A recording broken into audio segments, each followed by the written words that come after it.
छोटू छोटू अच्छा बतलाएं यहाँ पे आप दिन भर काम करते रहते हैं यहाँ दोनों पढ़ा नहीं मतलब दिन भर खाइबे करिए सब पागल हूँ हरदम मोहनी के पीछे पड़ल रहलू। अरे लड़का तमसे छोट हमसे तब खेल तमसे खा तमसे काम करी हस न छोट मानस ना तो दुनिया फुल लिया रे दूध भर के दे जाए तब जवान हो जिया सा बनल दुनिया कुल से दूध पिए सब तबे लड़का पाइए अरे खेले खाए के उम्र बा खूब ने पोस ली एक दिन बड़का नाक बन के आपे के डसिया से आपके भैया समझनी ना। अच्छा जाए तो डसिया से तो मोहनी के उहे न काम करी मोहनिए के आगे हमरा के एक दिन डसिया से तोहरा के देखी दयाद तो दयाद होला समझनी ना आज कतने में छोटका भैया उहे छोटका भैया एक दिन कर देवा चढ़ के कैसे कि हम आधा के हिस्सेदार बनी का जानतनी वो तो ठीक बा लेकिन हमार जो करम बा तो अभी तक करे पहली ठीक बाटे करी हम चलानी। अरे धौती धक्कर दिया तेरे देवर से फिर डूबा ये को गाना क्या कहा कर रही बस चुप गाना मत भौजी ए भौजी का हो अरे कैसे बोले लो कितना प्रेम से बोलते ये भौजी का तो का हो घी मलाई लगा के बोली हमरा नहीं के लगा के घी मलाई तो क्या है तो डुडुआ तो ढीठ में नहीं जाता ये तो डुडुआ नु टोंटी पानी बानी दिन भर घूमत नहीं भेजवा त ध्यान अरे हम पढ़ के उतरे गूंगा खरियान में ले होता पक्का हो सही लड़का पढ़े ना सब क्या बोल किताब दुआर में रख देनी घरे नहीं खाना खराब चलो बना भाई तो थारी में अरे तो दसारी हमारा तो उठे को ठक्कू ना भरे का करा अब भैया हम कहते हैं आपके भैया कहां बानी वो के कहां पहले तो गेरुआ मेरुआ कहां तो खा बनो भौजी हमरा तो दिए माथे डर खाना नहीं की बनाई रे हम क्यों खाती हम अपना खाते बनाई लो नहीं खा के बस छौने को बना तार खाएगा हम खाना नहीं अरे गूंगा खाए पानी नहीं का फोड़ चल ना दिन भर उठे ना तो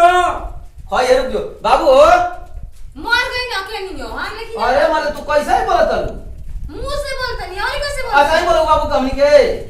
जाके जोरी के ना आपके बाबू के ना के ना आपके भैया बाबू रे गूंगा देख ले हो अरे तो अभी नहीं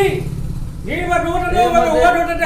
बाबू ने सब बाबू हो ए बाबू फोन घूमे के बाद कॉलेज का क्या होता ना इंसान नहीं लगे ना कि देखो कॉलेज करे वाला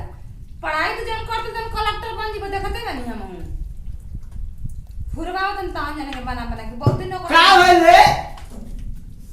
आगे ना उन्हें लंगड़ दिन कर लागत देखो खेल लोगो ते नहीं खे का होल बा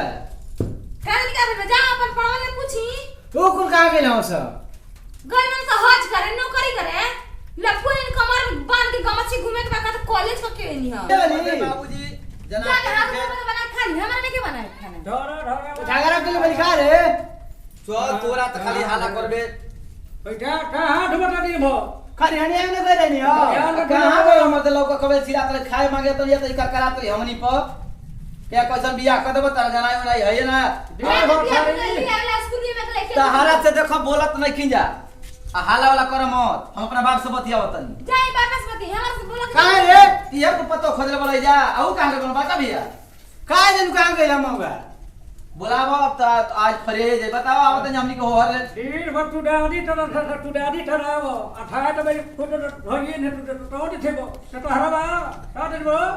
अरे हमारा से खाना नहीं खाने वाली 8 को रोटी खाता रहा हमारा हाथ दुखा अरे गुंगा तो का सोचत है पिटवा ढुमा तो हमारे भेटले लिए का हमाल कर हम बस हमको आयो बाबू हया लगा रही रे जा अरे गुंगा चल भैया खोजे चल हया लगा रही बैठा फरियाद है खबर के बा भैया कहबे तो अरे गुंगा चल भैया बुला ले गुंगा हां दिन भर 18 में डाटा बैठो न बड़ा डन था थाए तो टूट दे फन चले टट फट फट हरदम कर बट बट दादा दादा बुढ़ो ढोटो दादा दादा और दादा देखा का आ गेलो आई कहत ले काम लगा रहो तो हो आल गई हो जाए के कर हट रोज के सह जाई अबे हमनी के दूसरे के बियाह है करे के बा सोना दिले देखा दू आदमी के बियाह है करे के बा आ तू बियाह होले जा चल ई केहू के भगा के लेके चल आई मन कर दे जो लगे जो रहू अपन भतरे के लेके अलगा जो रहू हां ए बाबू बाबू अब बताई अब एक महीना रह जे तू बड़ा ना हम बना के बा गुंगा बनाई खिया अरे बास के खिया तो धरिया खेत बनाते क्या ए गुंग बड़ा त गुंग नहीं ना सब बड़ा बहुत ढेढे बटो आई भाई है बड़ मान ठीक बा छोट भाई है पढ़त ढेढे हाय रे बुढ़वा तो बियाह तो हमरा तो बिया तो चिढ़ोड़े तो बिया में से तरह से हाथी ना हां ना ओली पिया होई जा खोज के खाली के तू पिया अरे ना तू आरो तो हाल छ तो का झगड़ा के बताई मत करे जा पैसा क्या कर रहा है जी सुनत नहीं थे अरे चुप अरे हरी तू मुंह मांग वाले करबो बक जो अपन मेयर क्या माइकल जरा हो लगा करबो बक हमने के दोनों बेटा रह जाए के जा जा होने हट चल चल देखो बाबूजी के तनी कम बोलो तो फेट के नाम बाबूजी करी चमक के अरे तनी- मतलब डांट तलो अरे तो तुम्हारे मांग ना दिमाग कर दे बतिया नहीं के जाना तर सोया हो के डांट दिया घर में भाई ना हाउ अपने में मेरा तो बड़ा तो पार पर चढ़ा ना तो चले का करी रे अरे का करी नहीं पेटी माता ढुमा अच्छा अच्छा सुनो फरिया गई हाँ। बता कर रही हे बाबू अब बताई हां बताई ना बताइए सब भाई अब एकदम बताई तो बात कर हां तो बताइए एकदम बात चल हम कितना मार दे मरते उतना हमर दे दियो हां ठीक बा बताई चल बताइए बात कर भाई तुम लोग बात बता जा अब चटावा चटावा हमनी तो नहीं तो ना दिया चटावा चल यानी के बारे में खेत में निमन ना अरे डा हमारा पैर हमनी तो थे तो सुने जा हमने के जा ठीक है बाबू जोन को जान बाबू को है तो कर जा जा जा चल भाई संग दे बना कर चटावा ने हरी हमनी भाई ए बेटा बाबू बैठो बाबू ए बाबू हां अब तो चल गई हां हम तो चलिए अब मान लो कि हम छोटे बनी पढ़ते बनी आ है तो उहे बनम साफ है तो एक काम कर कोनो सने मिले तो इनकर बियाह शादी हो तबे ना हमनी के नून रोटी बना के दे मान लो हम तो बानी अबे भागी पटना पढ़े तो खाना पानी के बना नहीं घूम के बियाह कर दिए हां बिया तो ने छोटा बियाह हो जाई बिया हो गई तोरे ना पर यहां से तिल कर तो बियाह हो सुनो जाई ए गुंगा भैया सुनो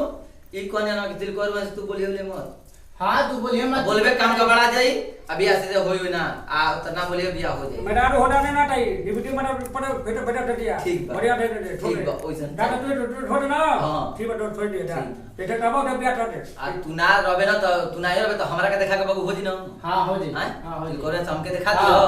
आ बस बरतिया में चल जी हो ना जी बियाह पढ़ना से काम धाम तू कर आज बच्चा पढ़ी आराम से हमनी के आराम से रहेगा हमनी के चिंता फिक्र इतना छोड़ देबे के बाद जा के फिर टेटरवा दे हमनी के ठीक बा बताई मैं हमार बटल ही बटले बा तब कब का का बानी मैं हमार बटले ना बाबू तो बाबू बटी हां बड़े बड़े हाँ। जा बड़ा छाना ए। मार ना राठी के तो ना जा ठीक बा जा दे हम भैया मुन्ना पांडे हम भैया राज यादव कैमूर बिहार सब भोजपुरिया भैया के पाँच छू के फॉलोइंग कर दली हमका वीडियो अगर अच्छा लगी तो बढ़िया लाइक करो सब्सक्राइब करो नमस्कार प्रणाम भैया आप सपना सिंह या देखने जना वीडियो बनाई है जा वीडियो बनाए खास मकसद ये रहा कि आजकल के जमाना में क्या ये हर घर की बात बड़ी कि भाई भाई में बंटवारा जरूर होता है तो ऐसे बिल्कुल ना करना चाहिए कितना भी भाई अपने होला पराया ना होला पराया तो पराया होला तो ये सब गलत बात है बंटवारा में जी कबो ना चाहिए अगर भाई ना साथ दी तो दूसरे को कभी ना साथ दी और जितना मिल के रहो उतना अच्छा लगी इनका नहीं मेरा ध्यान ना चाहिए हाँ जैसे देखनी है ना झगड़ा लगनी आगा हो की चाहिए तो ये बिल्कुल गलत बात है मेहरारू ऐसे हो के लिए लेकिन मेहरारू की बात कबो ना सुने के चाहिए अगर मेहरारू की बात सुन तो जरूर घर परिवार में बिखर जाए तो अगर हमारा नहीं भगवान कर के केहू की मेरा दादा हमारा नहीं गलती आप लोग मत करते वीडियो अच्छा लगे तो दिल से लाइक करब कमेंट करब शेयर करब हमने की ये अपन चैनल बाटे BR9 कॉमेडी ओके सब्सक्राइब जरूर करते ये वीडियो से नहीं जब अगले वीडियो में फिर से मिल जाएगी जब तक जय हिंद जय भारत जय भोजपुरी समाज।